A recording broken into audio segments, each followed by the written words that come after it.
On this episode of the Oklahoma Breakdown with Ikard and Lehman, presented by Riverwind Casino, Dusty Dvoracek joins us to talk about launching Strengthening Oklahoma. We talk some OU recruiting with him, and we get some of his thoughts as OU heads to training camp. Then we finish up, of course, with our winners and losers of the weekend.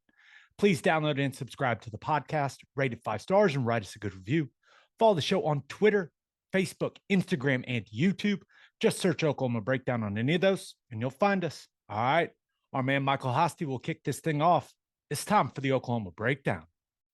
It's a beautiful Monday, August 1st, and you're listening to the Oklahoma Breakdown with Ikard and Lehman, presented by Riverwind Casino. Riverwind is Oklahoma City's premier casino experience, and there are so many reasons why Riverwind is consistently voted OKC's #1 casino, but it all starts with their amazing variety of gaming thrills and excitement. Riverwind's beautiful award-winning environment plays host to more than 2,800 of the latest electronic games with a huge selection of table games, including blackjack match, roulette, and Teddy's favorite, craps. No matter what your game, Riverwind has it in spades and hearts. And to learn more about Riverwind's gaming promotions and entertainment options in the month of August, visit riverwind.com. Riverwind Casino, simply the best. Now, recording this Sunday night, please leave us a 5-star review and a nice comment while you're at it. And it is our pleasure to welcome in an analyst for ESPN, the host of Dusty and Danny in the Morning on SiriusXM Radio, and co-founder of Strengthening Oklahoma, Dusty Dvoracek's in the house. What's up, Double D? What's up, boys? And don't forget, I was the grunt worker in front of that 2-time All-American Butkus Award winner and should be a college football Hall of Famer for quite a few years. But it's great to be with you guys always. First of all, congrats on the podcast, the absolute best podcast in the state of Oklahoma. You guys continue to kill it, continue to provide phenomenal content, and fired up and excited to talk a little bit with you boys about the Sooners. And remember when you were on here? Remember when we started this thing and you were on here? I was so long ago. You know, I saw you posted like a thing and you asked people to ask questions, which there was a ton of questions, by the way. I know, a lot. But one of them, I believe, was that, like, what happened? It was contracts. Obviously, I wanted to make this happen. As you know, it was your idea, Gabe.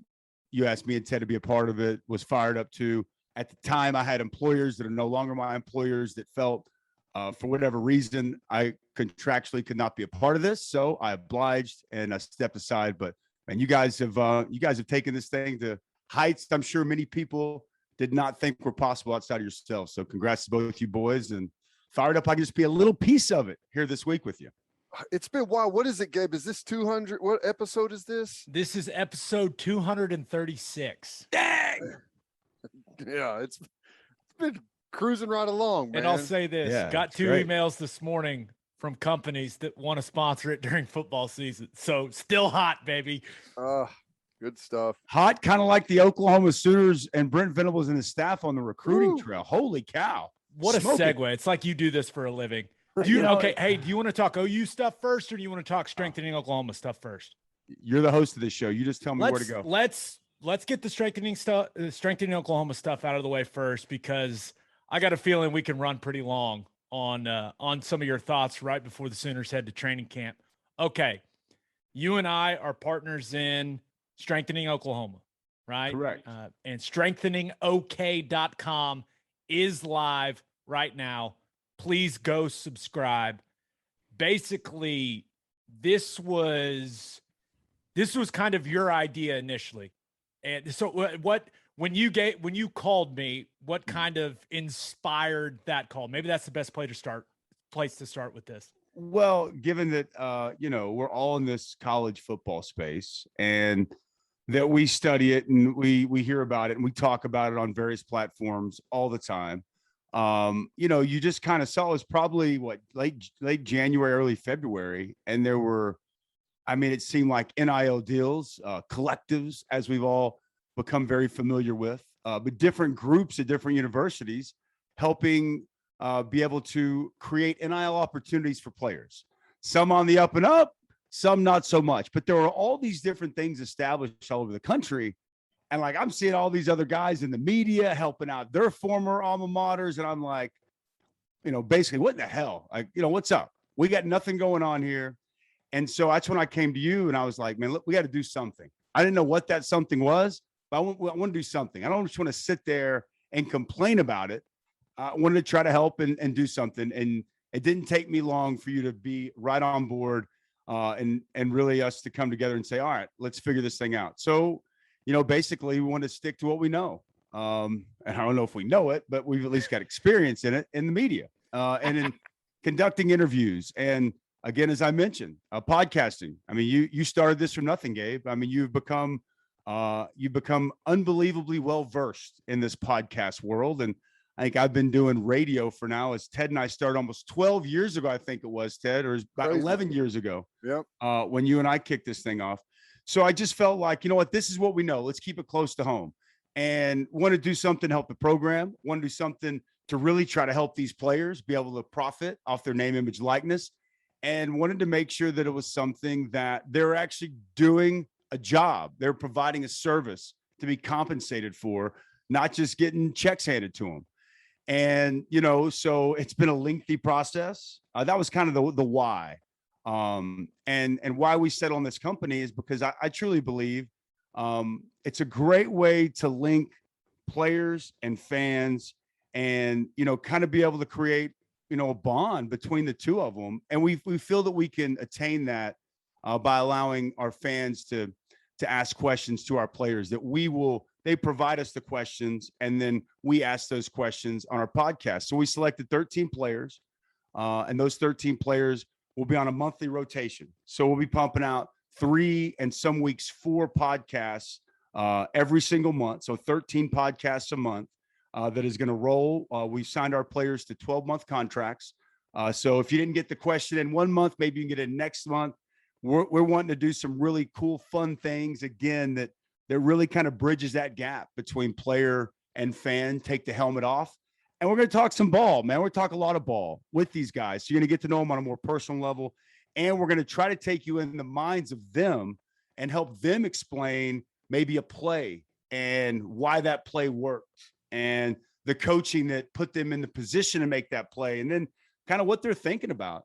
So it's going to be a lot of different angles and attack this thing from a lot of different places. And, I Go also want to ahead. add this. I want to add this, Dusty, because it's about creating that deeper bond, right, between the fans and the players.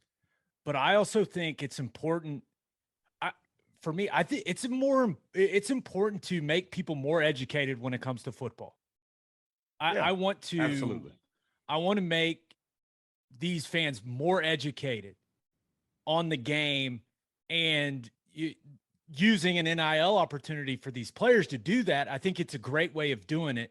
And also, I'm not so sure this is something that, other people are overly concerned with, but we designed this, Ted, so that it is manageable for these guys.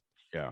And that they can keep balance, and they can keep the main thing. Because the main thing, our main focus for these kids isn't making money off of them. That's not it. Our main focus is to provide them with this opportunity while still allowing them to focus on being a great football player. Yes. And the one thing that the way I look at it, I told you this the other day, and there's a lot, and it's interesting because we started these conversations in February. Now we've done our due diligence to the 100th degree. And we have had discussions with people at the highest level, on every level at Oklahoma, to help ensure that what we put together in no way puts the program, the players, in any kind of jeopardy. We followed probably one of the only companies out there like this that even pays attention or cares to do the due diligence, but we definitely did that. So that was very important to us. Look, the demands of being a student athlete and a football player is a lot.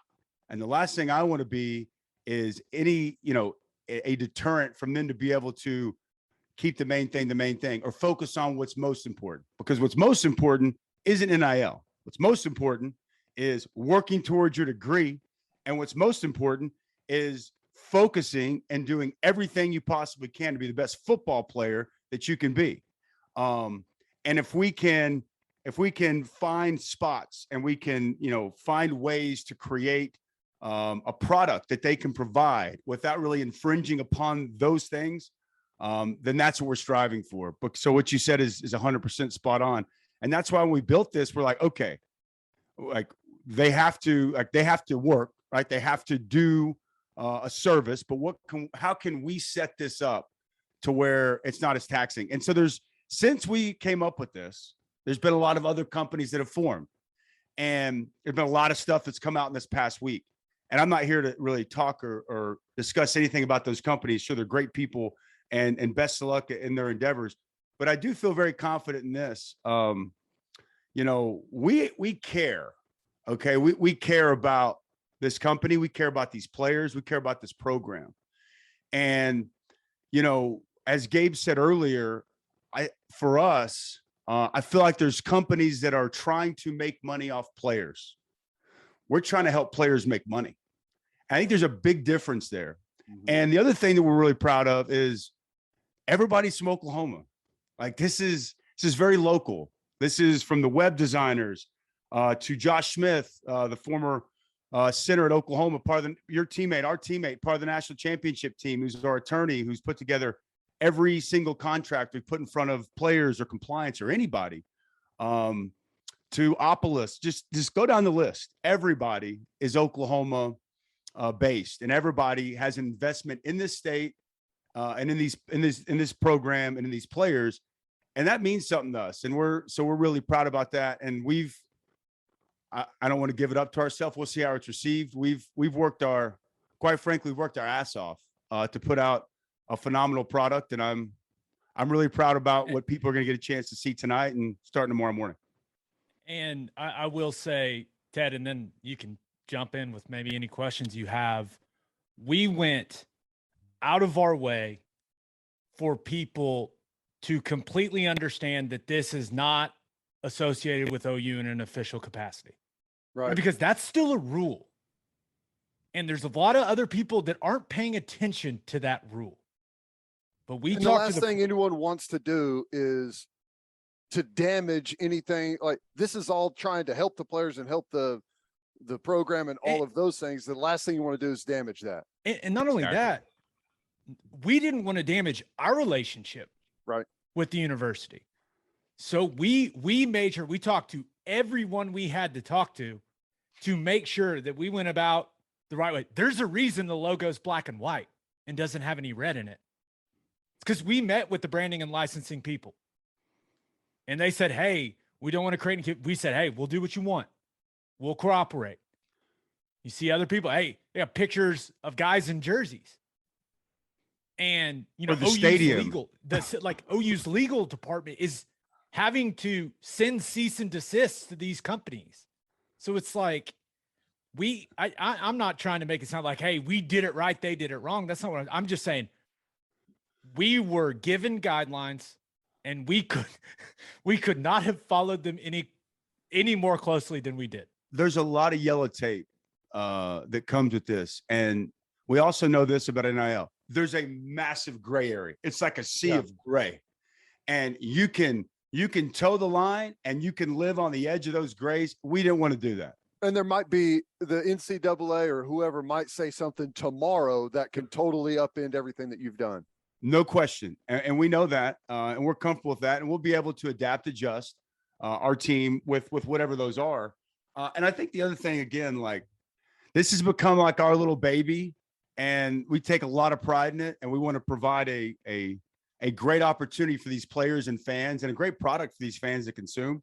We take it very seriously, but like, I mean, this is all sincerity. Like, I didn't need something else. 3 kids, about 4 jobs, like, busiest time of the year coming up for me. Like, the last thing I really needed was to add something else to my plate.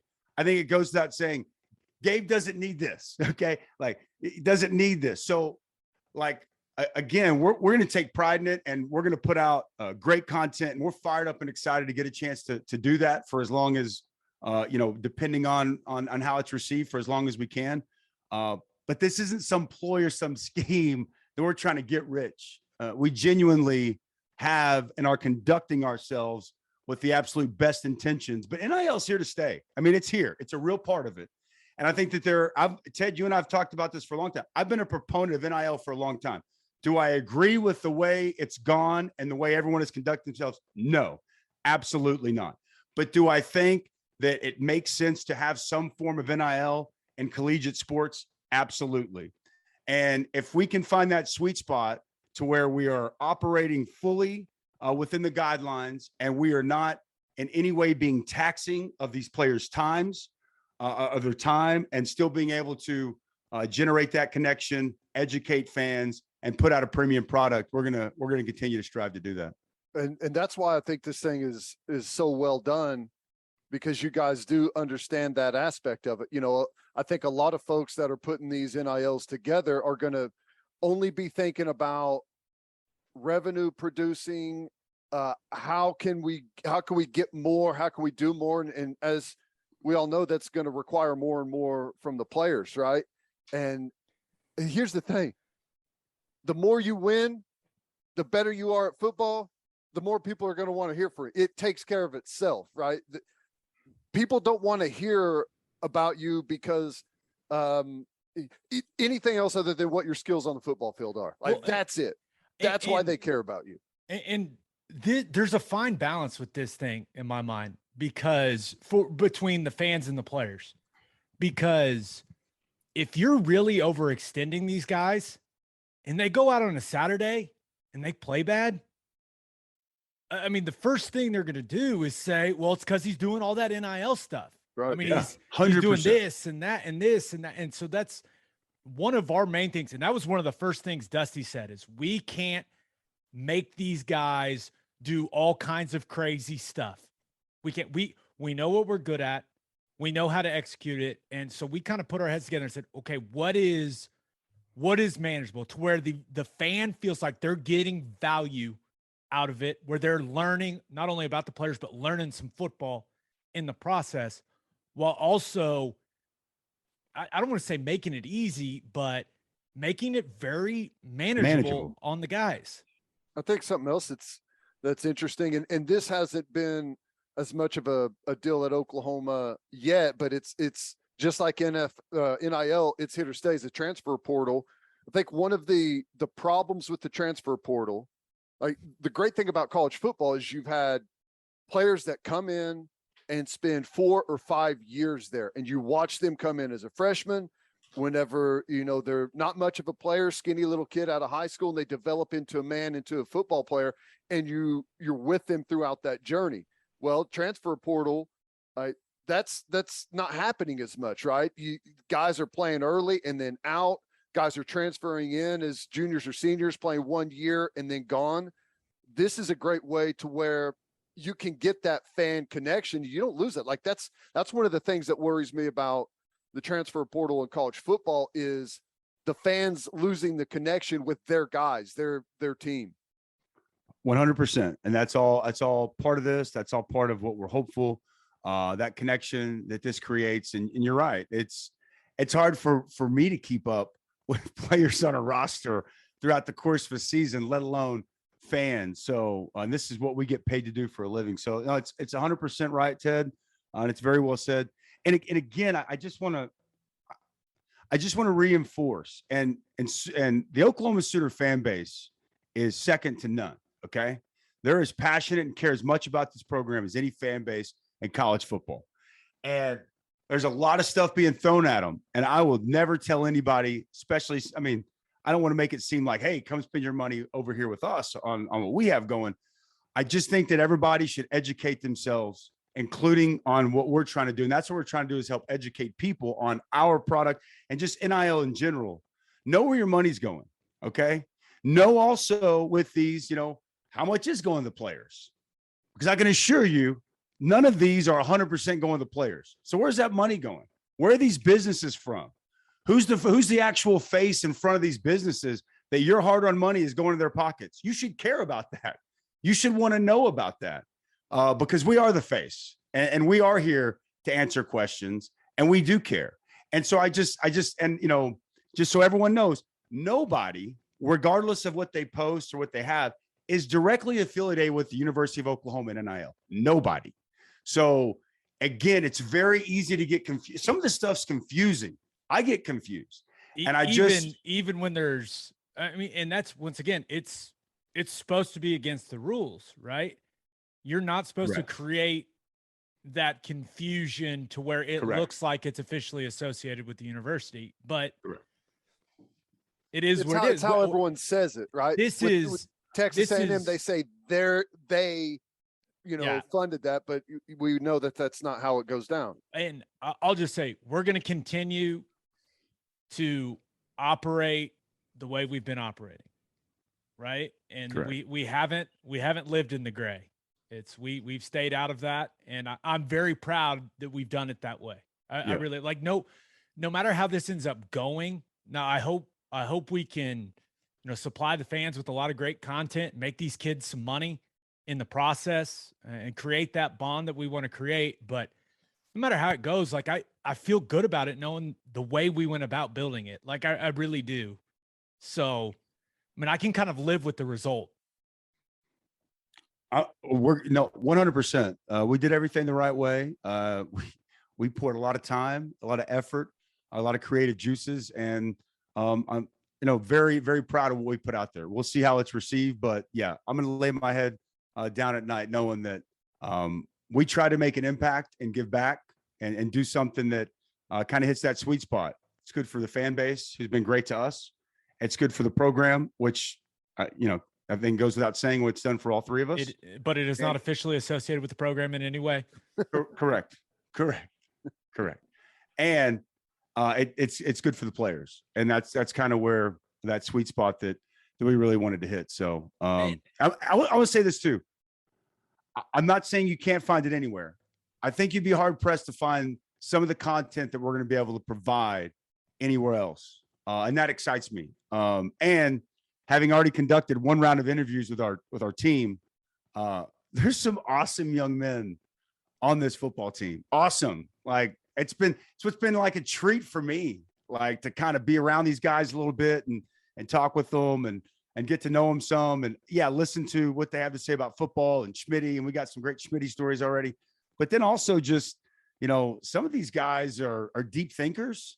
Some of these guys got, a lot of different thoughts and things going on that has been really cool. But I also think just like the ability to potentially have them break down some plays, like watching the tape and break down those plays with Gabe and I to kind of be there and then Gabe and I to offer our analysis to go right along with it. Like it's going to be some pretty cool stuff that I think you'd be hard pressed to find something as good as that's being provided out there.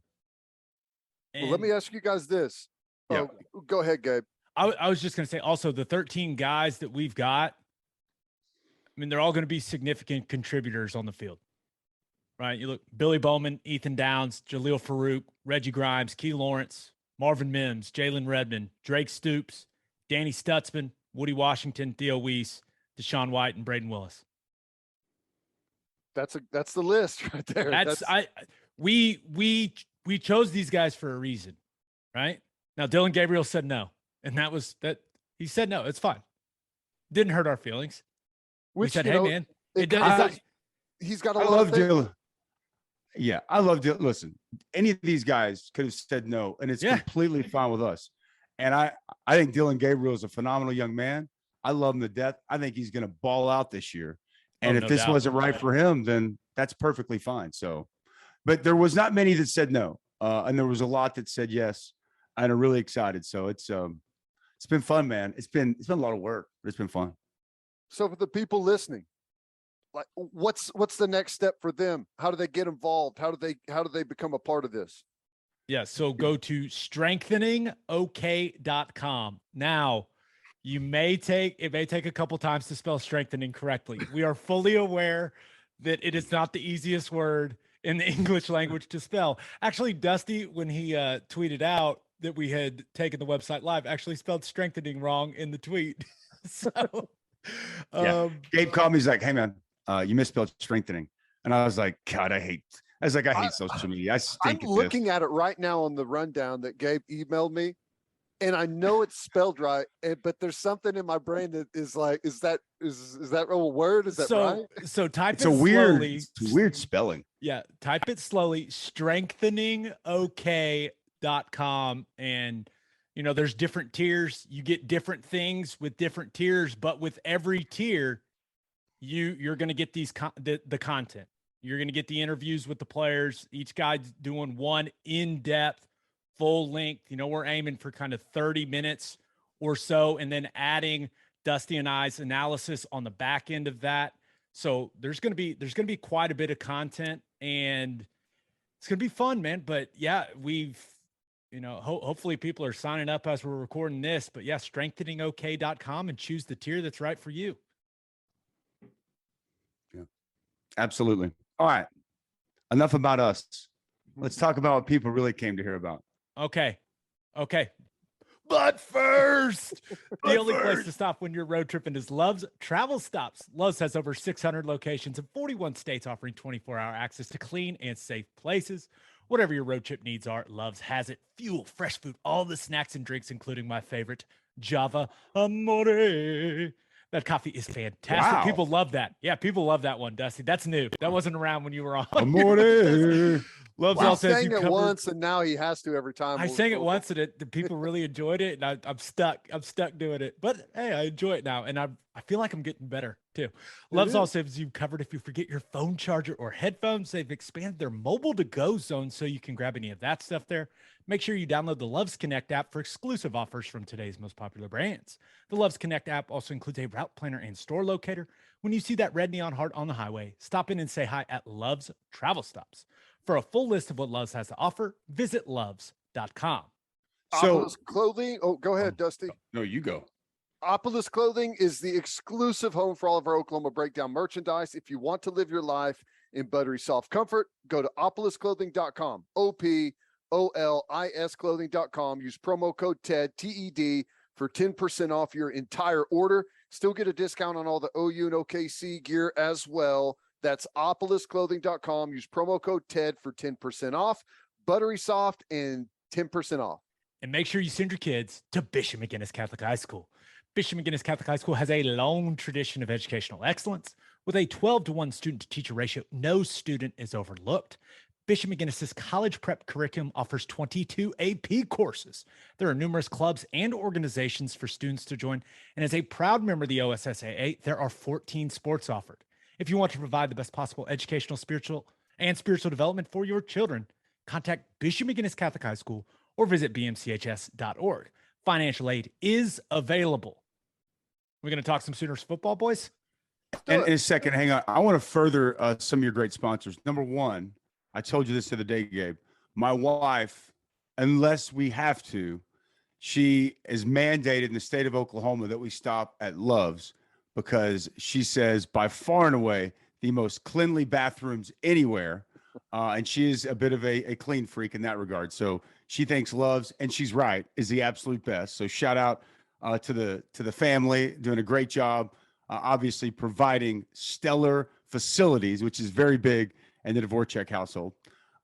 Then I would say number two, Opolis. We're doing a lot of stuff with them as far as merch goes. They have, you said, buttery soft clothing, the softest and best t-shirts anywhere. We love our friends at Opolis, so good job on you guys. And I was also just going to mention, that's the other thing about this we didn't say, is that we've already had local businesses come to Strengthening Oklahoma as well, and we've already reached some partnerships with more on the horizon. So that was the other part of it too, just kind of closing that off, is the kind of community aspect of it.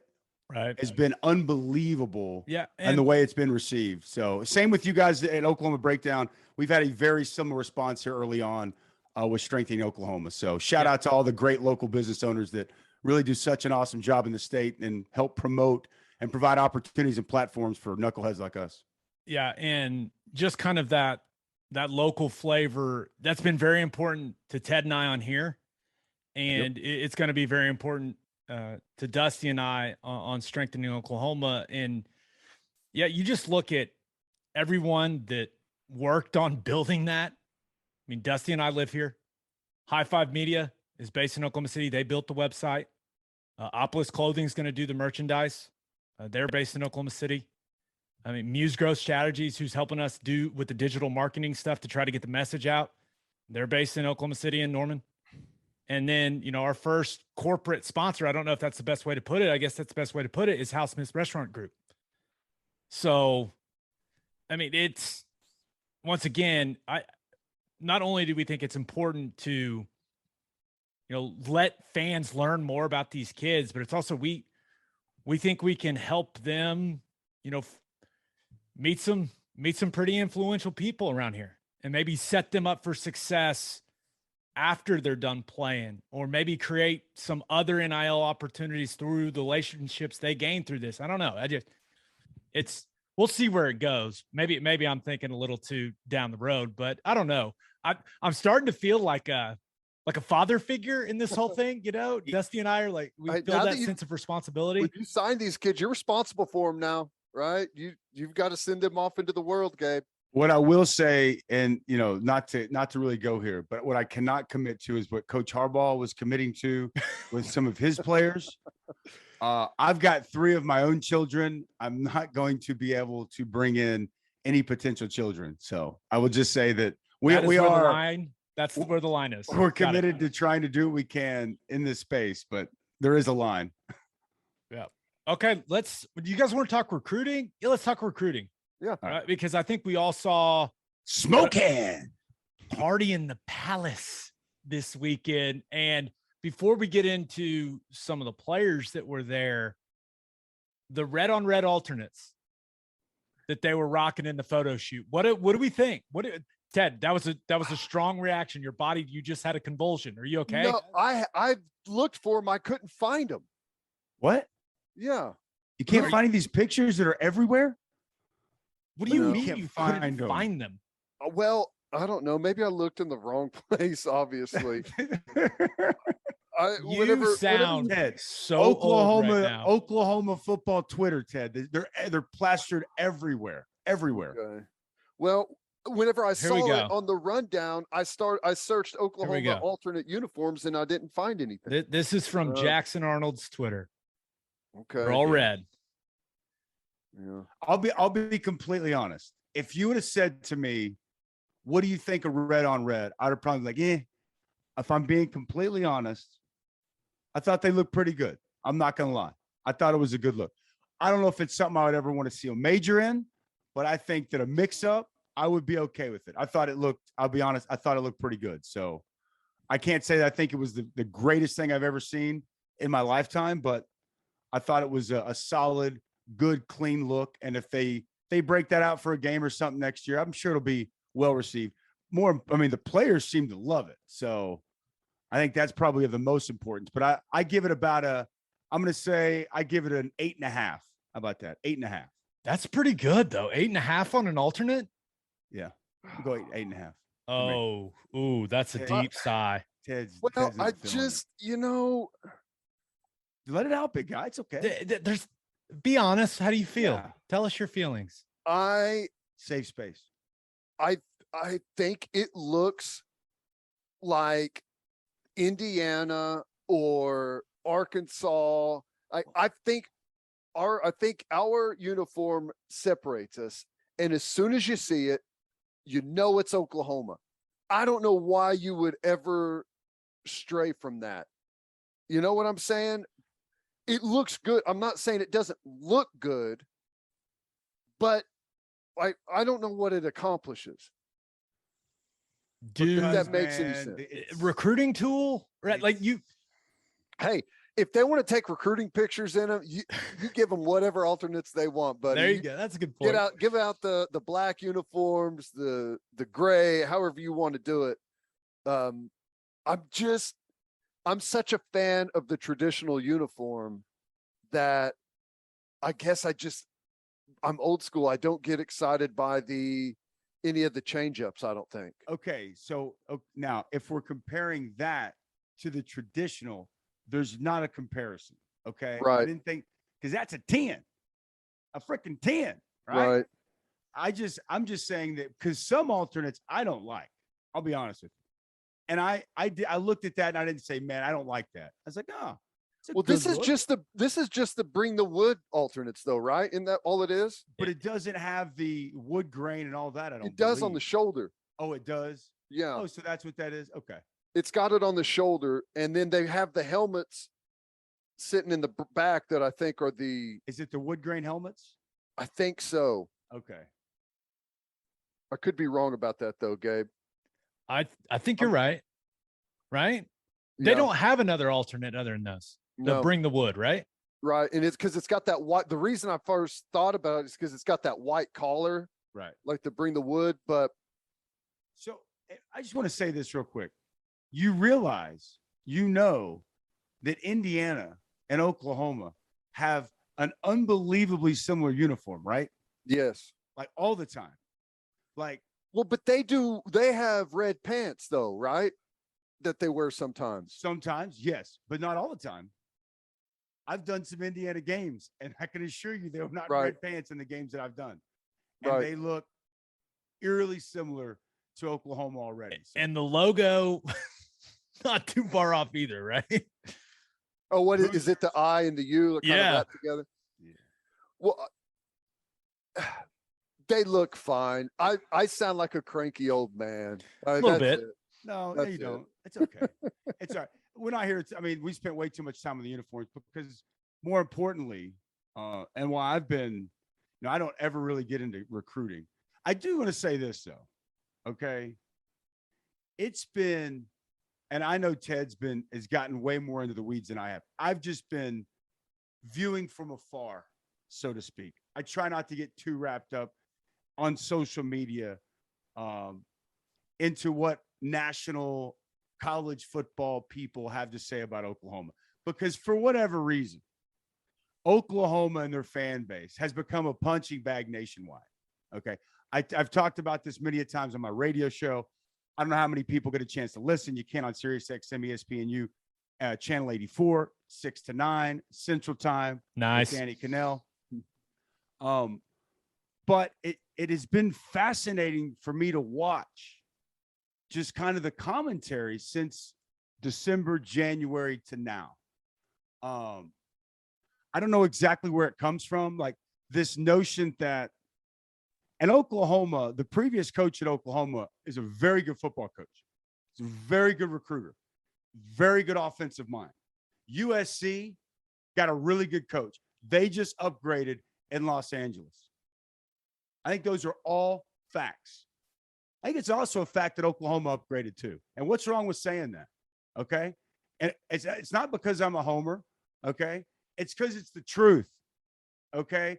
And for whatever reason, that is like, it has created this, it's almost like this national narrative that, oh, laughing at this state and this program saying, oh, we'll show you, we're going to wait until you just essentially just fall off the edge and go into irrelevance. Like, do people know that Oklahoma's been winning football games for a long time? Do people know that Oklahoma's been recruiting elite football players for a really long time? It's almost as if this all just started. I mean, it's like crazy when you listen to some of the stuff that's out there. But I was told by a lot of people, I don't keep up with recruiting. I don't. It's not my cup of tea necessarily. I may watch a highlight video or two. I'll talk to some coaches or recruiting people if there's players that I need to know about. I am at the point where I believe just because you have a 4 or 5 star doesn't mean you're great, but it probably means you've got some tools to have the chance to be a pretty darn good player. Just the way it is. These recruiting rankings, it's not 100%, but they bear themselves out. The more, I mean, Teddy was a 2 or 3 star. I was a 2 or 3 star. Gabe, I don't know what you are. We worked out pretty well. So again, I recognize it's not a perfect science, but you'd much rather have more of those guys than not. I think that's fair to say. And, so I don't really get too hung up on it, but I've had people on my radio show, or I've had people send me stuff that apparently Oklahoma was never going to be able to recruit again. How you like me now, month of July? Because you'd show me a team that's hotter on the recruiting trail than this staff. And I'd be impressed because I know what they've done this month in particular has been unbelievably impressive, especially where they're getting the players. Okay. I and haven't who they're seen this going many, up against. I haven't seen this many front seven legit dudes on a recruiting roster commitments. We'll see. I guess still got to get to December and sign. But at this point, I mean, probably since we played, Ted, I'm being honest. It probably goes back to around then. So that's got me really excited. The kid out of Florida, the defensive tackle, why is his name escaping me right now? Hicks. Kissimmee? No. Oh, Hicks is from LeBlanc. Mr. LeBlanc. Whenever he committed last week, I think that's the first time I've ever I quote tweeted what his commitment to Oklahoma, because I was fired up, man. Because again, you got to have quarterback play, you got to have receivers, you got to have O-line.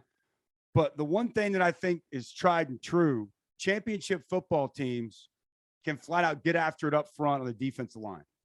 And Rick Neuheisel, who I was able to host a show with all last week with Danny out, he calls defensive linemen the gold bullion of college football because they're few and far between. And if you got them, you got a chance to compete at the highest level. And if you don't, you probably don't. And they've had some other nice defensive ends that have committed.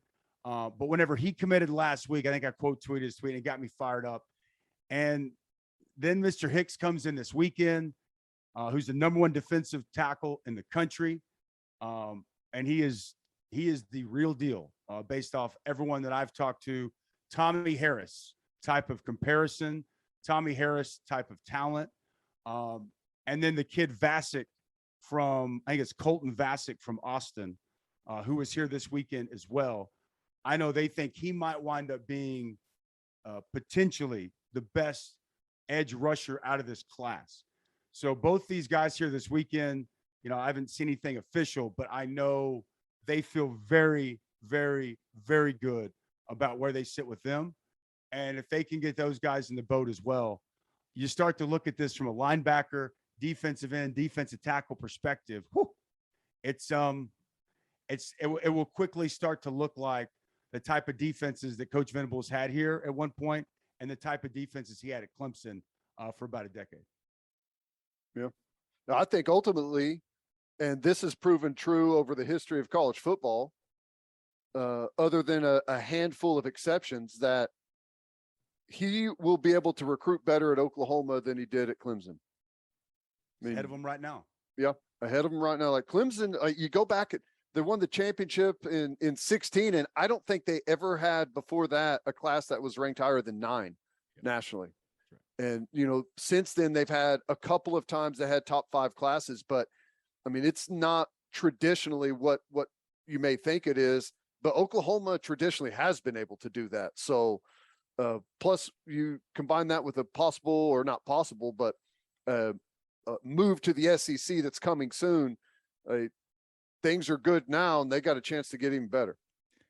And one thing I do want to talk about with you guys is because it's become an interesting talking point with the Notre Dame fan base. I don't know if you guys have seen this, but Peyton Bowen, who is, I think, like the 47th overall ranked player in the 24/7 composite, is a defensive back. He's committed to Notre Dame.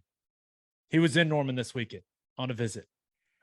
And people were talking about how they're calling Venables a hypocrite because of what he has said about, being committed in the past.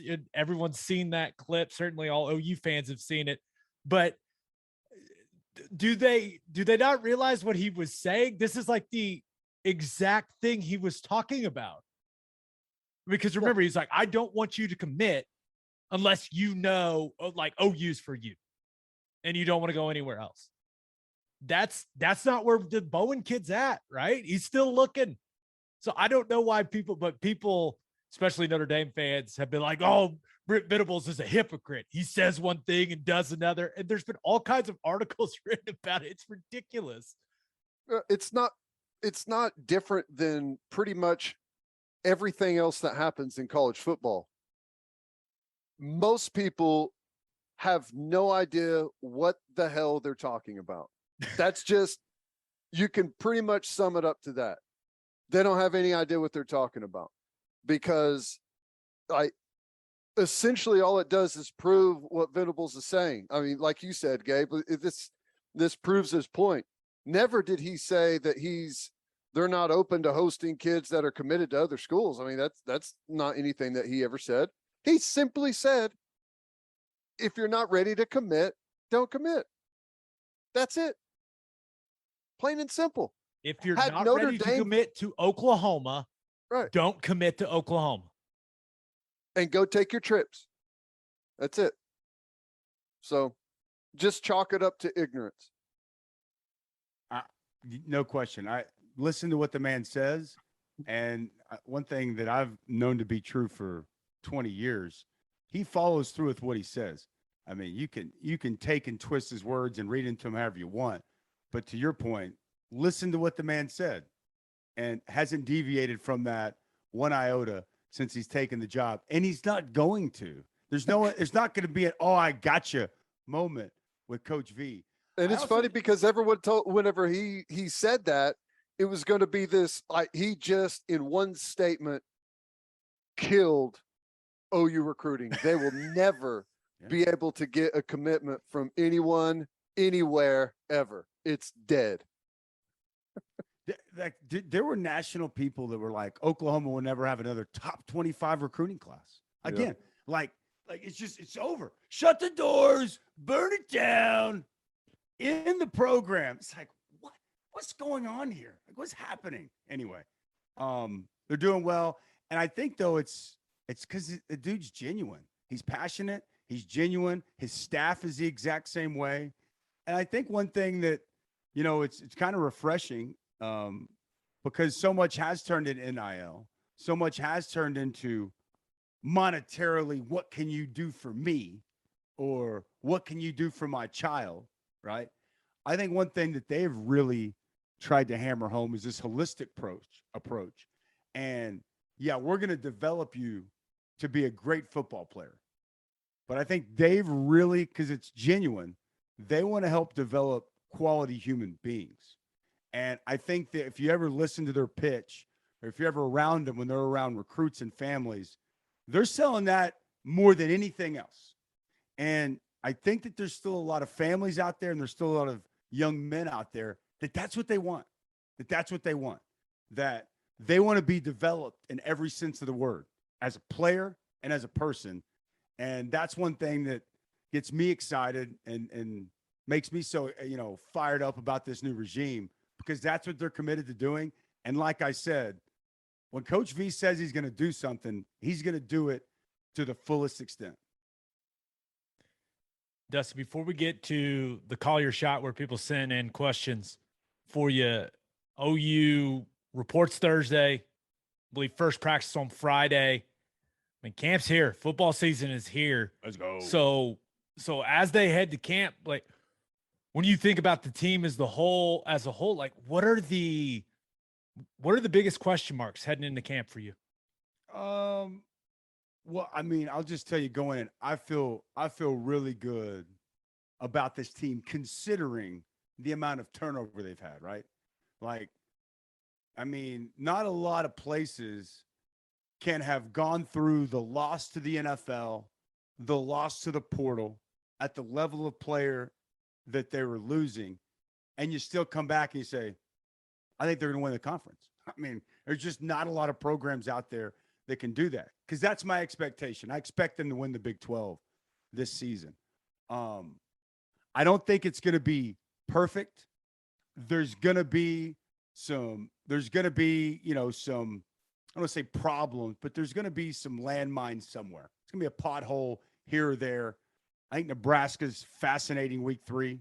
I think Scott Frost's going to have a pretty good team. Scott Frost brought a pretty good team to Norman last year, right? Gave them everything they wanted. And doing a Nebraska game late in the season, watching a lot of their film, I mean, everybody can say, hey, we're just a couple of plays away. Best 3-win team. I mean, it's sad to even say it. Best 3-win team I've ever seen. And they could have easily been, just telling you, the ball bounced a different way. It's a 9-3 team, not 3-9. So I think that game fascinates me. I think that they will be a team that probably gets better throughout the course of the season, right? Just because even though they're in a way better place now than they were in spring when we all last saw them. They're in a better place offensively, understanding how the offense works. I think the receivers are on a better page with Dylan than they were at that time. I think defensively, the players have a much better understanding of the concepts and how they fit within the defense. And that's all great. So I think that it's progressing. But again, there's still going to be some, moments where a backer is misaligned. He's in the wrong spot. Safeties are a little bit confused. There's going to be some situations where receivers are still, it's just new. So naturally, I think that we have to anticipate. Now, I'm not saying that means losing games, but I just think that they're going to be in some spots that, we look here now, we say W, W, W, W. Oh, it's an easy win. There's going to be some spots in there, I think, especially the first half of the season. They're going to be working out some kinks. I expect the offensive line to be in good shape. We'll see. I will always continue to say I think Bill Bedenbaugh is one of the absolute best. Personally, I think it's imperative that they're able to run the football. I mean, I think that's I think that there's a misconception. Maybe people, not with you guys, but around the country. It's like a year ago, people were like, or even like when this came in, like, oh, Jeff Lebby's coming back. The air raid's coming back. Like, what? The air raid's coming back. Like, what are you talking about? This isn't the air raid. This is a fast and physical offense, right? And if you look, the top three teams, I believe, in the Southeastern Conference rushing a season ago were Arkansas, same offense, Kendall Browse. Tennessee, same offense, Josh Heupel. Ole Miss, same offense. I believe it's top three, or there are three out of the top four. I believe they're top three. Ole Miss, I think, ran the ball more than as far as attempts, ran it more than anyone else in the SEC. That's right. So, that's why I start with the offensive line. And I think Jerry Schmidt is going to pay dividends. I think he's going to pay dividends on just physicality. So many of these players that I've talked to this offseason, what's the biggest difference? We're a more physical football team, individually and collectively, right? We're more two things, physicality and accountability. Almost comes up with every one of them. It's not by accident. It's by design. And getting Jerry Schmidt back, I can't even put into words what he means to this program. So and it's not necessarily a concern, but to me, they don't need to just be pretty good. They need to be a dominant unit. And so I'm curious if they can get to that level, Gabe, and they can run the football really effectively. Personally, and maybe I'm an idiot, I think they're going to be good at receiver. I think Jalil Farouk is about to have a big-time year. I think Marvin Mims is being overlooked and under-talked about. I think Braden Willis is going to be an excellent piece. They're at tight end and H and moving him around. I think Eric Gray's role catching the ball in the backfield is about to go up. So I think from a Drake Stoops is a mainstay. Like, I can go on and on. Theo Weiss, when Theo Weiss is your third option at 6'3", really good possession receiver, that's a good place. I think that's fine. I think Dylan's going to be outstanding. Offensive line is what I'd say offense. And then defensively, I would say I think linebacker is going to be really good. I think linebacker's got depth. I think between Coach Roof and Coach Venables, I just think it's going to be and I love Brian Odom. And I hated to see him go. And I think he did a really good job in that linebacker room. Brent Venables, though he's the head coach, he's still going to have an impact on the linebacker. Ted, you played for. I mean, he's the best linebacker coach maybe we've ever seen. It's what he's done. Look wherever he's been. I mean, there's a reason you, Rocky, name it, Curtis, Rufus, everyone that played from at Clemson were either All-Americans or award winners, right? You guys are great football players, but it takes two to tango to make that type of special player. So I think linebacker, I think they've got good depth there. I think TD Roof's the name that people don't really know. Super smart, instinctive player, man. He's limited athletically, size, probably 5'11". He's probably 225, not overly fast, but always around the football. Teddy loves him. Loves him. I love the way he plays, man. He's technician. Big-time football player, right? And I think that's a nice mix with some guys that are going to still be learning that have those other things that maybe he doesn't. So I think that's I think they've got four solid guys there. edge rusher has to emerge, right? That's probably my top concern. Truth be told, Ethan Downs, I'll be surprised if he doesn't have a monster year. The dude, he's put on about 20 pounds of solid muscle. He's mentally focused and ready to go. I think Reggie Grimes, those two, I can think all I want. One of those two, if not both, have to really take a big jump this year. Like, this defense needs those guys. Marcus Stripling could be another guy who could add some of that. But I look at Ethan and I look at Grimes, and those two guys have the potential. They got to take that jump. They need it right now. I think they're solid at defensive tackle, but I think edge matters a lot. And for me, safety has to be a strength. And I feel like we've just been kind of getting by at safety, right? I think Oklahoma's just been getting by. And when you look at Billy Bowman and what he's capable of, if he can get the mental side down, and Key Lawrence showed last year, big-time football player. Like, I think that can go from being a position of concern to a position of, fantastic football play. And I think they need to get that right. So defensively, I'd say the edge players got to step up. And I think the safeties have to quickly, develop into the players that they've shown they can be and do it consistently. And if those things fall into place, Oklahoma's going to be pretty good this year. The one thing that I wanted to not really add, just kind of comment on there, talking about Oklahoma winning the conference.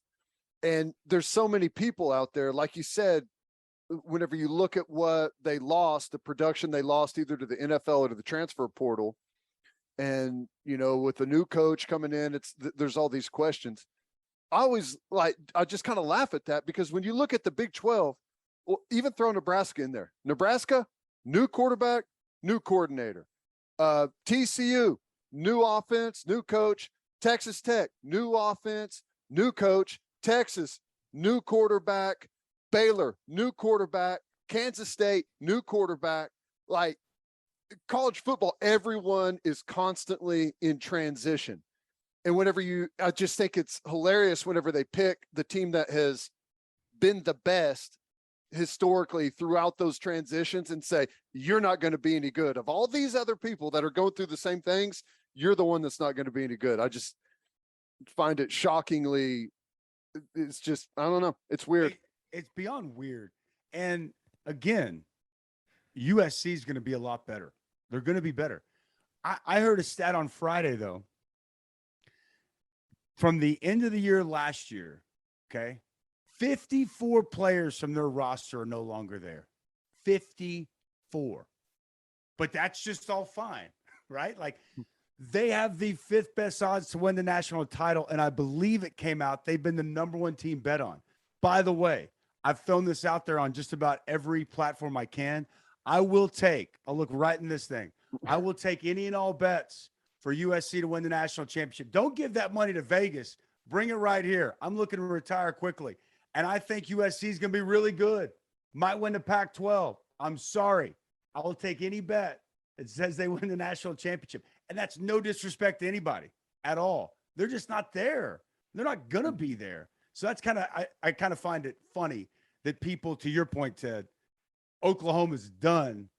And you could argue that a very similar situation is going on out there in LA, and they're the pick for a lot of people to make the playoff and go win a national championship. I don't know where it's all come from, but I'm going to tell you this, man. I kind of like it. Like, I've gotten to where it's like, it doesn't even really bother me anymore. I just kind of laugh. At first it bothered me and I was really annoyed. Now I think it's comical, because somebody gave me this stat. Fact check this for me, Gabe. I'm going to say it on here. Self-admittingly, I'll get our research department on it. I was told this stat since 1950. Oklahoma's had 6 losing seasons. 6. Mm-hmm. Since 1950. Now, maybe that's not right, but the person who told me, I felt like, it's probably right. I mean, I don't know how many other places can say that. I mean, and that's why I like to act as if this thing's just going to fall off a cliff somehow. It's weird is one way to put it. Laughable is another way to put it, but we'll see. We're going to find out because there's been a lot of talking from the national media about what Oklahoma is not going to be able to do. And there's been a lot of talking from the Oklahoma fan base and the Oklahoma people that cover the team closely what they will be able to do. We're going to find out here pretty quickly. We get it strapped up. Okay, our stats department got on it quickly. And Is that false? a 4 and 8 year in 97. That's one. A 3 and 8 year in 96. This is right when my fandom started. So a 3 and 8 year in 96. That's two. A 3 and 7 year in 1965. Three. This is 1931. That doesn't count because you said after 1950. 1998, 5 and 6. Okay. That's four. And 1960, 3 and 6. Five.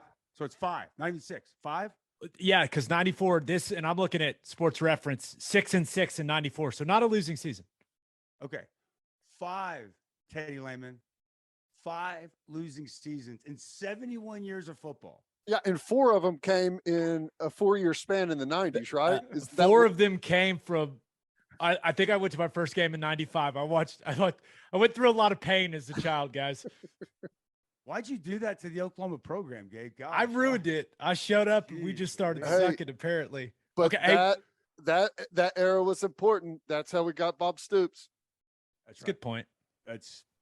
Anyway, so we'll see. I mean, hey, if Oklahoma falls off a cliff, I'll stand up and say I was dead wrong. But I will stand up and say this is a conspiracy. Something's happened. But I just have a strong feeling I'm not going to have to do that. Right. They've got a lot of good things going right now. They've got the right man in place. It's been really good. You said call your shot. I know call your shot. We got 2 questions for you. We got this first one comes from Adam Rush, who says Dusty's thoughts on how not only are former players welcome back, but are so involved with the new direction of the program. Well, I mean, it's been incredible. It's been incredible. Like, tearjerker, hair on your arm, stand up type of stuff. Like, it's what Bob Stoops did when he came in. He went out of his way to bring back former players, to educate us on the foundation that Oklahoma was built on, help us to understand the standard that was at that place, right? So we saw it firsthand from Coach Stoops, and it's no different this time around. I think what makes this even more special is a lot of us played for Coach V, right? When we really had it rolling. So we know what he's about. We know who he is. We know his passion, his love for his players, for this place. And, it's amazing whenever he goes out of his way to open those doors to us. It's very simple to want to run right through them or run through a wall, whichever is first. Okay. It'd be nice if the door's open, but if it's not, and he says, find a way to get through, you're going to do it. I think having Jerry Schmidt back, like just having those guys back in that building, it's been incredible. And it hasn't been the feeling in quite some time. And if you talk to a lot of former players, man, I've talked to a lot of my former teammates, and they said, when they came for the spring game, it was the first time they'd been there since Coach Stoops had left. I'm not here to blame anybody, but you have to be intentional in making sure that things happen. And Coach Venables has been intentional, not just, the doors are open. He's been intentional about reaching out and bringing those guys back. He's been intentional about whether it's with the fans, the former players. It's got to be everybody. We got to be all in, right? We all got to be all in. And so, I mean, it's been awesome, dude. It's been awesome. And it's tugged at some feelings and emotions that, quite frankly, I haven't had in a long time. And it's been really cool. And now I just can't wait to see him go out there and win some ball games. He did say at Big 12 Media Days, when I was up there at the desk for ESPN and we were interviewing him, I think Chris Budden asked him who his get back coach was going to be. He did say on ESPNU that's my position if I want it. I'm going to currently stay up in the booth for now, but I'll be monitoring. So if somebody isn't able to keep him back, maybe I'll have to dust off some of my old football stuff and get out there and make sure he keeps himself in check. Strap on the cleats. Yeah, maybe. I think you need some cleats to be able to really dig in and hold him back. You know, you need to put like a belt on him and like tether yourself to him. Like, you remember whenever you used to like run sprints and someone's behind you, it just, you're always tethered to him like a parent and a child. I'll tell you this. I don't think I'd want to be tethered to him. He'd probably drag my ass out there to the 50.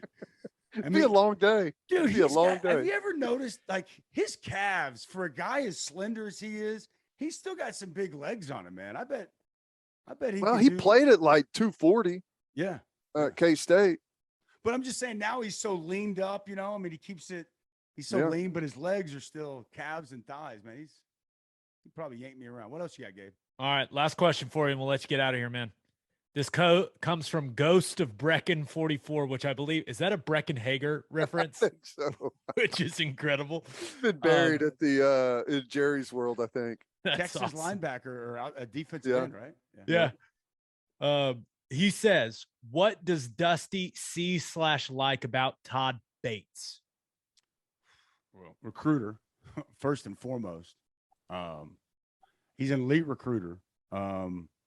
You know, I've had a chance to talk, you know, just technique, fundamentals, what he coaches, how he goes about it. He's really good, man. Thorough. He coaches, and the techniques that he teaches are very similar to what I was taught. Very similar. And it's not the exact same. And then I think, like, as I'm sure a lot of people have seen his poetry, like, I think that from a human being aspect, so I think like the recruiting side is stellar. I think that, you know, the development / teaching side that I've seen so far and the conversations we've had, or, you know, whether it's, you know, something pops up on tape, he may shoot it to me, and, you know, just the back and forth. I think his defensive line knowledge is excellent. But I was talking earlier about developing the person. Like, and if you read some of his poetry, there's a lot to that man. I mean, he's got some layers, and I think that he can really connect with recruits, and I think he can really even connect with his own players. And I think that's really important too. He's going to hold his guys accountable, and it's not going to be easy. But I also think every conversation, every time I've been around Todd Bates, you can tell he cares about these young men, and he cares about making them quality human beings, or helping develop them into quality human beings. And I think when you can hit that trifecta, I think it's massive. I can tell you this. I did the Clemson-Iowa State bowl game at the end of last year. And it was before Todd Bates, I believe. I don't remember the timeline. I think Bates didn't come to OU until after. Yeah, it was well after, I think. Memory serve, he was on the staff. And I actually was having dinner the night before the game, and I was sitting with the president of Clemson. And we had a long talk about Todd Bates and just how important it was that they kept him. Paramount, a word that Coach Venables is paramount. And at that time, they thought they had retained Todd Bates, and talking about what a big win. By the way, shout out to the Clemson president. He was phenomenal. He was great. But like listening to that man talk about Todd Bates, because I was kind of like, I thought they were going to get him. And then I was like, oh, I guess they're not. That's too bad. And listening to him talk is like, geez, this guy really is always cracked up to be. And then sure enough, within like 2 weeks after that, Todd Bates comes to Norman. So I tell that story only to say that was validation and confirmation that there's a premium placed on him. And for Coach Venables to identify that, to see those traits, to have been able to get him from Clemson, where I know that they were very competitive to keep him, to get him to come to Oklahoma with him. That was a massive, massive win. I think we're starting to really see, at least on the recruiting aspect of things, some of that start to pay real dividends. So I'm very excited about Coach Bates and what he brings, and fired up to see kind of exactly what it looks like this fall and how many of these guys he's able to secure and get in a Sooner uniform. But I think that he believes that D-Line DLU is going to be in Norman, Oklahoma here real soon with him and Miguel Chavis. Like the sound of that, man. You can catch Dusty every week morning from 6 to 9 a.m. Central on ESPNU Channel 84 on SiriusXM Radio.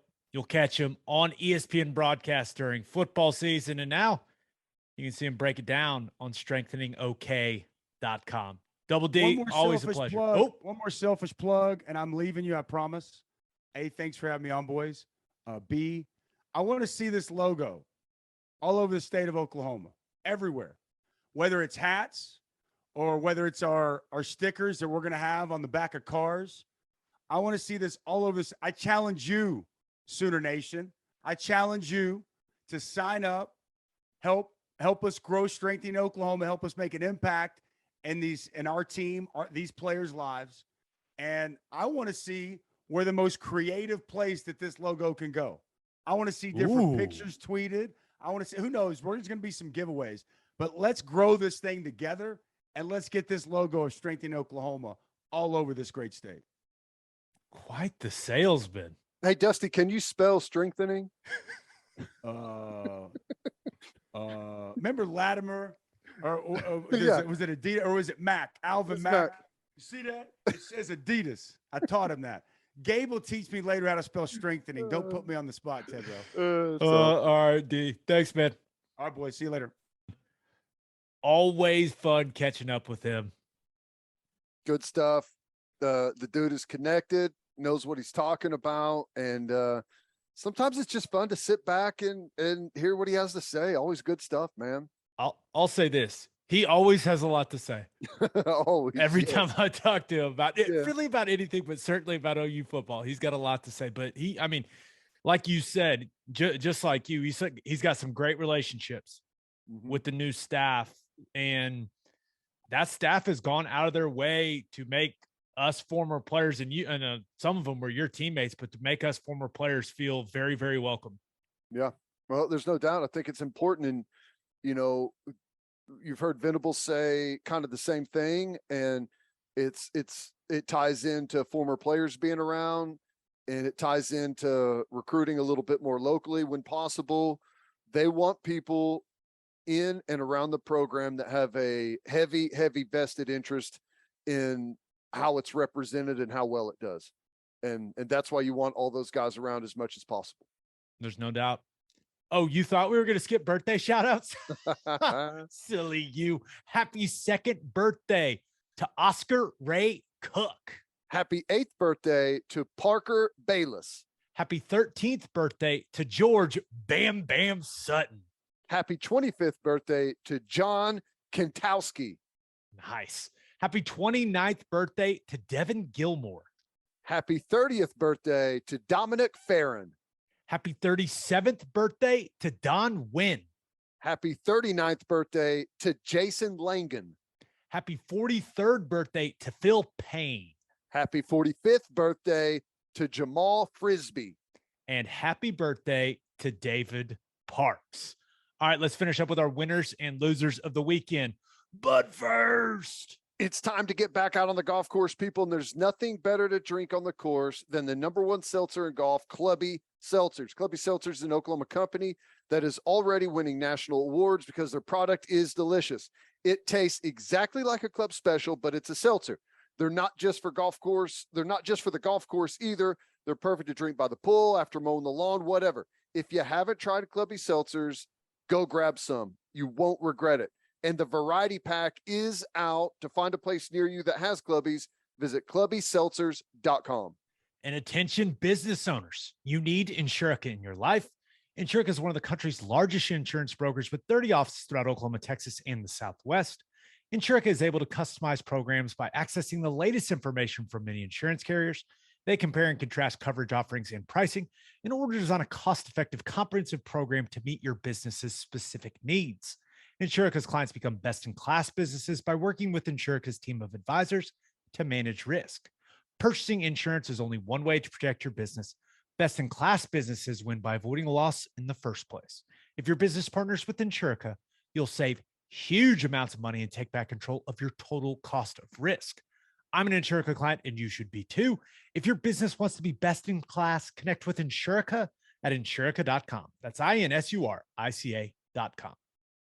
Are you looking to buy or sell a house in the OKC metro area? Use the Ronaldo Cloud Group. Stacia Ronaldo and Maddie Cloud are with Sage Sotheby's International Realty. They believe in prompt communication, an honest relationship, and luxury service. And that's exactly what they gave Gabe. They sold a house for Gabe. They found a house for Gabe's brother, and they also found a house for Lane Johnson. We can't recommend them enough. You can reach them by calling or texting Stacia at 918-671-6450. You can contact them on Instagram at Sold by Stacia and at Sold by Maddie _. As always, Ted, kick us off. Who do you have as your winner of the weekend? Well, I thought about going with Deebo Samuel. $73.5 million extension, $58.1 million in guarantees. Pretty big contract. We've continued to see these wide receivers this offseason signing massive contracts, and Deebo Samuel is the latest, and they were able to get it done right here before they really got things kicked off, and that's big for them. He is, in my opinion, one of the most well-rounded offensive players in the entire NFL. He's a one-of-a-kind type of guy. So pretty impressive there with that number. I think that's even though it's big, I think it's a good deal for San Fran. Also, a good reminder that even though a guy says he wants to be traded, you don't have to trade him. That's true.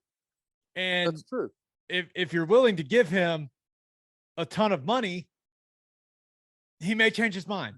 Yeah, all of a sudden he won't want to be traded anymore. Yeah, all of a sudden things could change. So these fan bases that get a little freaked out when a guy say, "Hey, I want to be traded." You don't have to trade him. You can be patient. You don't have to overreact. Just a good reminder. Yep. While he hit the jackpot on a new contract, my real winner is the actual jackpot, the Mega Millions, Gabe. $1.337 billion was won. One ticket wins it all. Here's the numbers: 13, 36, 45, 57, 67, and the mega ball of 14, which happened to be the exact numbers I always play, and I just didn't play them this last week. No, I will. I'm done with. No, if that was the case, I would probably be in a really bad spot mentally right now. But that would have been a, hey man, can't do the podcast. I need some me time situation. Yeah, if you don't hear from me in a couple of days, you might want to do a welfare check. But one ticket, $1.337 billion, bought at a place, was a Speedway in Illinois. How about that? That is some financial security right there. Yes. And have you seen any of these people that go bankrupt after winning the lottery? Have you seen any of these stories? Yeah. It's really sad, actually. Yeah. I mean, I was reading some stuff because I was trying to read about it, and then I went down a rabbit hole of reading these stories about people where it like almost ruins their lives. It's crazy. I think a bunch of people end up committing suicide. Oh, wow. That got dark. Yeah. Yeah. I watched the documentary on it. It's pretty bad. They, a lot of times end up being big targets for scams and bad investments. And, every family member they've ever come across has the greatest idea ever. And it's just, it can be tough, but if you handle it properly, like $1.337 billion is almost impossible to screw up, you know?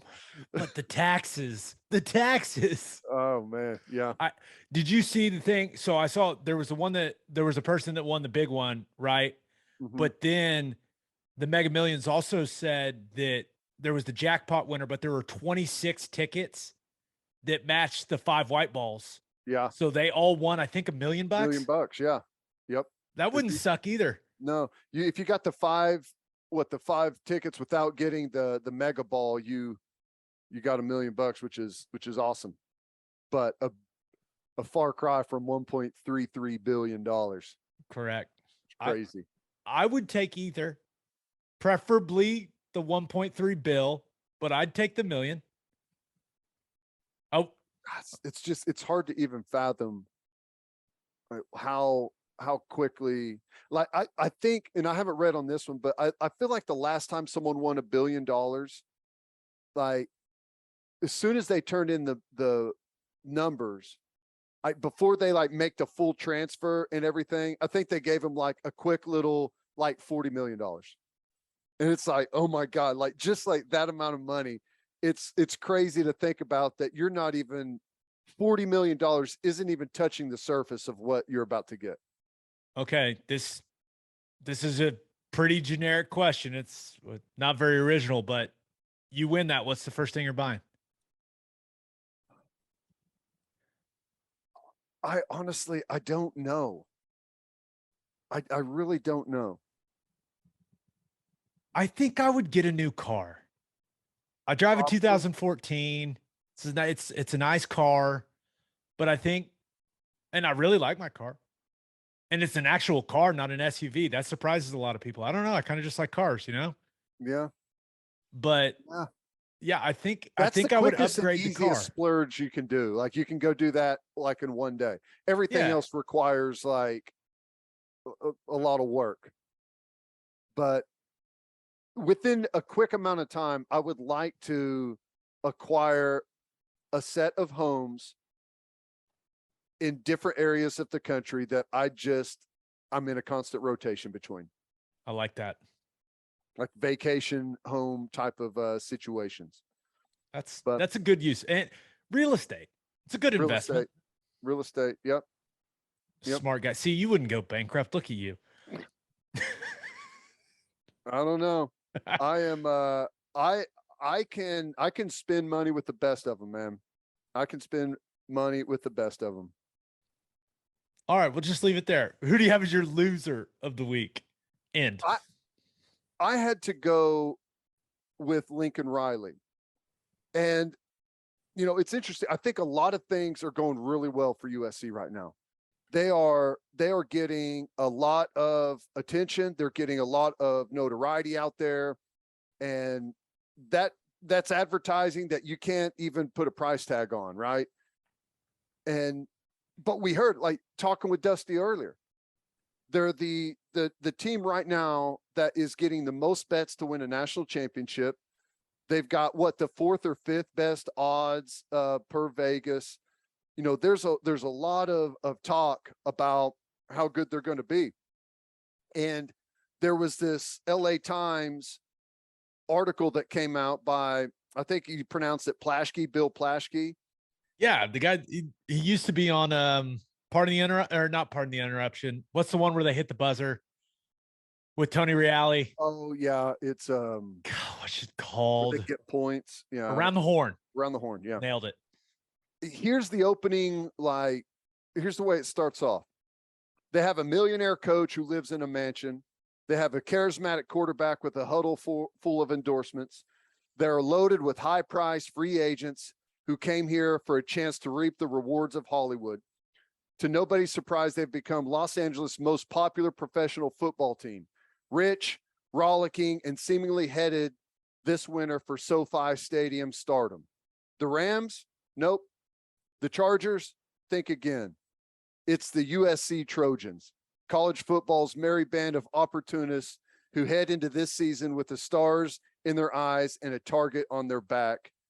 And he says that the honeymoon is over with all of the things that have been done, with all that's been talked about. they have a massive target on their back, and anything less than a championship is going to be a disappointment. So I feel like Lincoln Riley has gone out there and they've done a good job really promoting that he's there and pushing the narrative. But the other side of that is, like, if it doesn't work, and it doesn't work really well, and it doesn't work really well really quickly, there's going to be a lot of criticism thrown his way. And he has coached pretty much his entire career outside of any type of real scrutiny. And it's going to be totally different out there at USC with all of the things that they've done and the changes that they've made and the investments that they've made. If things don't go well, the scrutiny is going to come locally, and it's going to come nationally, and it's going to come fast. It's what he signed up for. That's exactly right. So I agree with you. Now, what they've done in the portal and building that roster quickly, it's been impressive. Right? You and I both, we had the same conversations with some of the guys that are on that staff now about what that roster looked like when they got there day one. It wasn't good. Now, it's extremely challenging to bring that many guys from that many places and to get them to play really well together in year one. I mean, that's not easy. There's still a chemistry and relationship component to this game that I think some people forget about sometimes now with the transfer portal and how you can move around. But it's going to be absolutely fascinating to see what happens with them this year. We're going to be paying close attention to it, but we don't have to pretend like we're not. I just think that the kind of the way that they've gone about it is like, it's been so in your face that they're not going to give themselves any time. They have not tempered expectations at all with their approach. Listen to this paragraph. So much, so fast, so unnerving. Has there ever been a team in this town under more deserved preseason scrutiny than this one? Has there ever been a college team anywhere that will enter a season with more unearned swagger? Bill Plaschke's good at what he does, man. He's been riding for a long time. Woo, man. It'll be interesting, and we'll talk about it, right? I mean, there's no doubt about it. So we'll see how it goes for the Trojans. I have said, and I will continue to say, if they win 8 games in year one, that's a success. Yep. New conference, bunch of new players, new surroundings, places you've never coached, places you've never been, like a lot of new for a lot of people there. So if they can win 8 games, now I don't know if USC fans will view that as a success, but I would say, hey, that's pretty dang good if they win 8. Now, if they do better than that, then I'll give them their props. There's no doubt. All right, let's get to my winner and loser. But first, First Fidelity Bank is a full-service financial institution based in Oklahoma with tailored solutions for all your personal and business needs. Checking accounts, saving accounts, home loans, and much more. They do it all. Whether it's online banking from your computer or mobile banking from your phone, everything is stress-free with FFB. Making mobile deposits, paying bills online, and moving money to different accounts could not be easier. First Fidelity Bank provides free ATMs worldwide, making banking convenient wherever you are. They also give back to the community. FFB donates a total of more than $500,000 to local charities and educational foundations. Make your life easier and go bank with First Fidelity Bank. Visit ffb.com for more information. And if you are a whiskey or bourbon drinker, stop what you are doing. Head to your favorite liquor store and buy some Balcones products. You got to grab some of Balcones Lineage Single Malt Whiskey. It was just voted one of the top 20 whiskeys in the world by Whiskey Advocate, and you'll be shocked by how affordable it is. Also, you got to snag some of Balcones Baby Blue Corn Whiskey. It's made from blue corn. That's the fancy corn. And that is why it has won more than 25 awards. Last but certainly not least, you got to buy some of Balcones Pot Still Bourbon. Its big flavors make it the perfect bourbon to drink year round. In 2012, Balcones Single Malt won the Best in Glass competition, beating brands like Johnny Walker and Macallan, and became the first American distillery to win the competition. This stuff is the real deal, people. If you love great whiskey and bourbon at a great price, then Balcones products are the only way to go. The whiskey may be made in Texas, but the owners, yeah, they're from Oklahoma. To find a liquor store that has it, visit balconesdistilling.com. All right, for my winner of the weekend, thought about going with all basketball fans because Charles Barkley is not going to Live Golf, baby. Thank you, Jesus. Yeah, that was scary.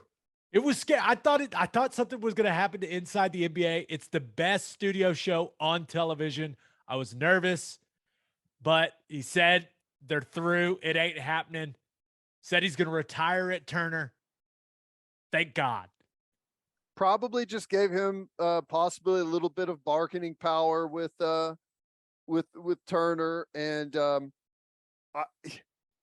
love Barkley. Wait. You're saying he pulled a Mike Gundy? Yeah, sure. Why not? It's how these flirtation. things work. Yeah. I love Barkley, but I don't know that it would have been worth the investment on their part to have Barkley on there talking golf. Like a guest appearance every now and then, absolutely. But paying him to be there at every event, I don't know. I think he's better served in basketball for sure. Yeah. Oh, yeah. I also thought about going with England. Did you watch any of the women's Euro final? Did not. It was pretty damn fun to watch. And England beat Germany in the Euro final. I watched quite a bit, and it was in London at Wembley Stadium. Looked like an absolute fun time. That's cool. That's good. Yeah. If the environment there is big time, that's got to be a lot of fun. And I know they take it seriously over there, so it's always good to see someone give it to Germany a little bit. That's cool. And what eventually ended up being the winning goal in extra time, girl ripped the shirt off, sports bra, think she was going for the Brandy Chastain. Knee slide? No, her teammates like smothered her, so she couldn't do anything cool. They ruined it. Dang. And even after, like, one chick is helping her out, and she's like, you need to put it back on. Like, can she have her moment? She's trying to get on the cover of every magazine. Leave her alone. Yeah, I mean, she's trying to get a deal with Nike or wherever the sports bra was made. Like that's the easiest thing you could do. Understand the moment, please. Jeez. But my winner of the weekend, conference drama. Give it all to me because George Kliavkoff fired some shots at Pac-12 Media Days. And for some reason, even though I think his anger is in the wrong place, all of his anger is focused on the Big 12 right now. And I got to give the guy credit. This was one of the best lines I've ever heard from a commissioner regarding, kind of the realignment and Brett Yormark's comment at Big 12 Media Days where he said the Big 12 was open for business. This is what George Kliavkoff had to say. With respect to the Big 12 being open for business, I appreciate that. We haven't decided if we're going shopping there yet or not. Yeah, that's a great line. He's selling hard over there. I got to give him credit. Fantastic line. Haven't decided whether we're going there or not yet. That's going shopping there or not yet. It's a fantastic line, but I mean, he said he's defending the Pac-12 from grenades that have been launched lobbed from every corner of the Big 12, trying to destabilize the Pac-12. Said he gets why the Big 12 is scared. It was really just laser focused on roasting the Big 12. But he said some pretty effective things, but I couldn't get that. Is he really this confident? He can't be, right? It seemed more like an act to me. That's what I'm saying. This is the short stack at the poker table with a final feeble attempt at a bluff, knowing that everyone else at the table has better cards. He's given shots to the Big 12. Why doesn't he talk about Phil Knight openly calling everyone else in the country trying to get Oregon out of the Pac-12. Like, you know, like he's picking someone who's not really even the problem for him and trying to throw some focus on the Big 12. The Big 12's not scared. They're actually in a really good position in my opinion. They've already set up some new members that are coming in. I think they're going to have a super competitive conference with some really good teams. What they had a team win the Sugar Bowl last year. Baylor pounded Ole Miss. Oklahoma State. What was did they play in the Fiesta Bowl? Yeah, won it. Won the Fiesta Bowl against Notre Dame. He's barking up the wrong tree. I'm not going to sit here and act like the Big 12 is the SEC or the Big 10, but I know what he's doing. He looked around the room, and he's George Kliavkoff, right? And he looked at a big jack dude that is the SEC and was like, nope, no thanks. He looked at a really jack dude that is the Big 10 and was like, nope, don't want to fight that guy. He saw the Big 12 and he was like, I think that could be a decent fight. Let's go after them. He wanted nobody because he really didn't say much, at least from what I heard, say many critical things about the Big 10, who just took USC and UCLA. All of his anger seemed to be laser focused on the Big 12. It was odd. Yeah. Well, here's the thing. He's the commissioner of the Pac-12. And there's been discussions about a merger between the Big 12 and the Pac-12. And I think there's something interesting there, perhaps.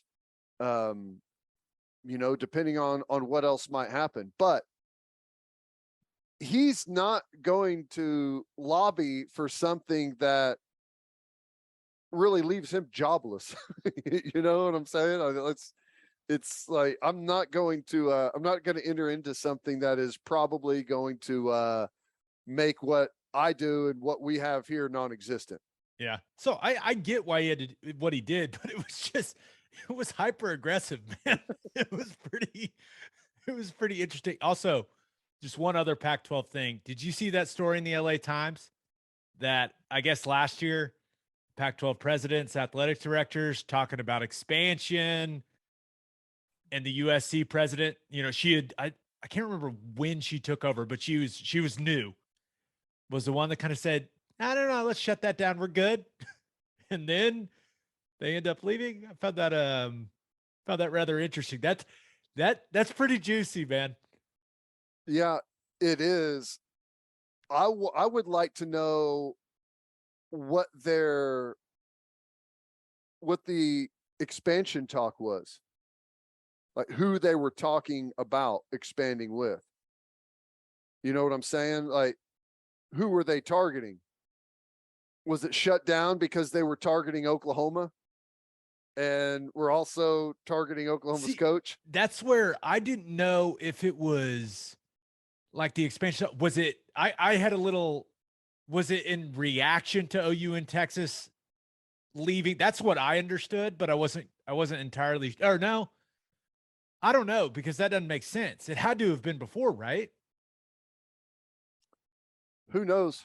I think everyone. Or maybe she didn't want, maybe it had to have been after OU in Texas announced they were leaving. Yeah. And then, you know, they're like, hey, let's capitalize. I don't know, maybe USC to the Big 10 had been in the works for that long. Yeah. Who knows? Who knows? But like, hey, we don't want to strengthen the fascinating. Pac-12. We don't want to solidify this thing. We're out of here.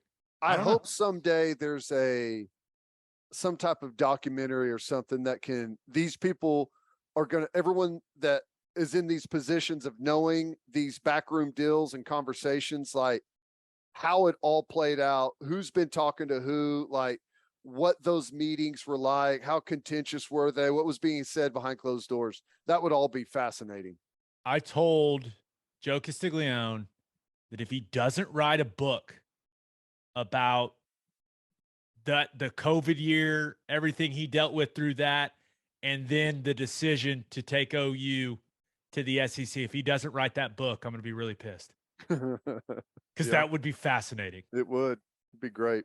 Yeah. All right, for my loser of the weekend, I know I made basketball fans my winner, but I also thought about making them my loser. Hell, it may be all sports fans.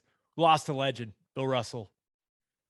I've read so much about him over the years. Lose him on Sunday at the age of 88, and just seemed, I mean, kind of a larger than life figure in the sports world, certainly in the basketball world. But 2 NCAA titles, gold medal, 11 NBA titles, 5 MVPs, 12-time All-Star, just an incredible player and the best winner in the history of basketball. And not only a massive impact on the court, clearly with what he did with the Celtics, yeah, massive impact off the court with civil rights, with stuff, things are in place in the NBA because Bill Russell fought for them, things that benefit the players now. And that's probably why he ended up getting a Presidential Medal of Freedom, which is the highest honor you can get living in this country as a civilian. So really bummed me out seeing that on Sunday. But then all those videos, like him flipping off Barkley, remember he's on stage that said, I'd still kick your ass, like that. He just seemed like an absolute delight. Yeah. And, there's still a not insignificant portion of NBA fans that say the talk between the greatest of all time being Michael Jordan and the new age fans with LeBron James say it's neither one of those guys. The greatest of all time is Bill Russell, and he has all of the hardware to prove it. So yeah, hated to see that, but the man lived a good, long life and has left just an amazing legacy. Right. Yeah. I think that's all of our goal, right? Yep. Leave a legacy, and he certainly is leaving a massive one. All right. I also thought about going with you. Dan Mullen, your guy. Dan Mullen is going to be, according to our buddy Brett McMurphy, Dan Mullen is going to be joining ESPN as a studio analyst. I can't wait for you to have to listen to what Dan Mullen has to say again. You think he's going to be an arrogant clown again whenever he's on ESPN, or was that just reserved for whenever he was a coach? I think he's going to be entertaining. I'm not sure what approach he's going to take, but I think it's going to be pretty decent. I've seen him on TV before, and I thought he was pretty damn good. Yeah, for a coach. I'm sure he'll do a really good job, and maybe it's ultimately where he belongs. Maybe that's going to be a better place for him. Wow. That's it. All right. But my loser of the weekend, Charles Leclerc. Did you watch? I did not. I did not, but I love whenever he makes your list. It's awesome. Ferrari's just figuring out new ways to lose races. So he starts P3 there at the Hungarian Grand Prix, but it was pretty clear about, through the first third of the race, he had the best car, had the best pace of anyone on the track, took the lead. I think it was around lap 30-ish, 31, and blows by George Russell. Looked like Leclerc was going to cruise until his team, Ferrari, decided, hey, you know what? We're going to switch him onto some hard tires. Couldn't get the grip he wanted. His pace dropped way off.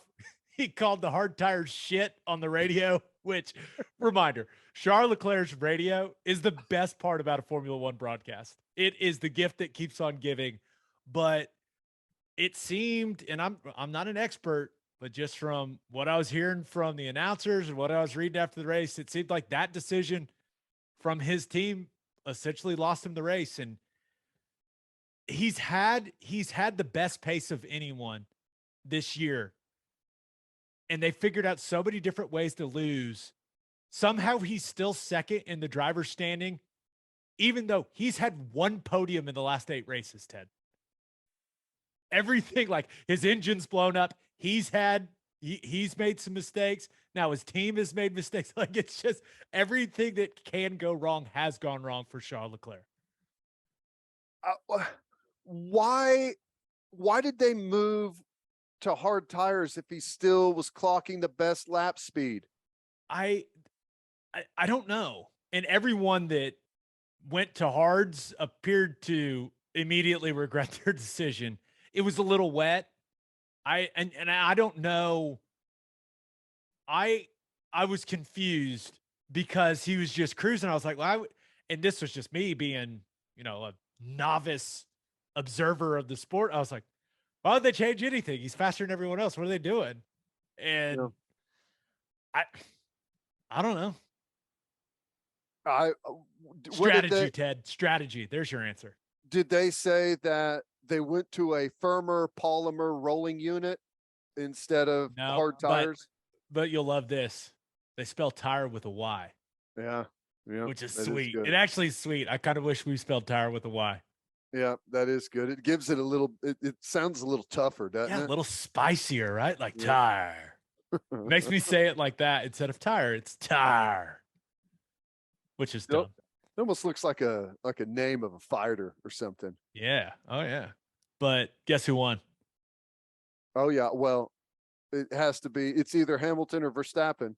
Verstappen started in 10th, ended up winning, really? and he almost almost fully spun out, and still won. But your boy Lewis Hamilton, I know you're a big Hamilton guy. Back-to-back P2s for Lewis Hamilton. George Russell, another podium. Mercedes starting to figure some things out. Well, Ferrari's got to be getting nervous about Mercedes.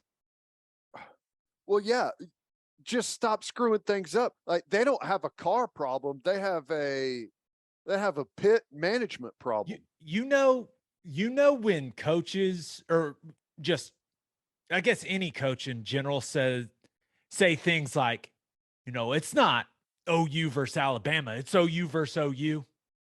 Yep. That, I feel like that's Ferrari right now. They're their own worst enemy. It's like, it's not Ferrari versus Red Bull and Mercedes, right? It's Ferrari versus Ferrari right now, and they're beating the hell out of themselves. Yeah, well, it was Ferrari versus the Hungarian Grand Prix. Like, you're just clocking. All you need to do is clock the fastest times, and you were doing that, and you decided to tie one of your hands behind your back for some reason. Unbelievable. A failure all the way across the board from the analytics side. There you go. See, that's people tune into this podcast for deep F1 analysis from you like that. Here's what you have to do. Every racing situation, all you have to do is go back and look at Days of Thunder, and the answer is right there, right? Whenever he comes on and he tells Cole Trickle to slow down, you're going to burn up the tires. And one of the pit guys says, actually, he's maintaining the same pace. It's everyone else who's getting slower. And he says, you know what? That's right. You're doing exactly what you need to do, Cole. Keep doing what you're doing. It's right there. They just need to go watch Days of Thunder for a refresher. Well, we'll try to get this to Ferrari's people. I'm sure they haven't thought of that.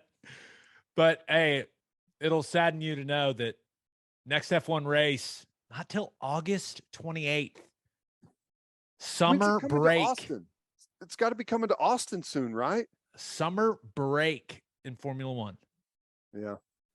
It's fine. Let those guys enjoy the summer a little bit, recharge the batteries, fire the necessary people on the analytics side at Ferrari, fire the people that made the Mercedes porpoise that they haven't figured out yet. Well, I guess they've slowly figured it out, but it set them back so much. Unbelievable.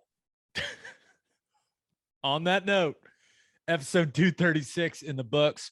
We'll have a new podcast that'll drop maybe Wednesday. We got to decide when we're going to record the rest of it.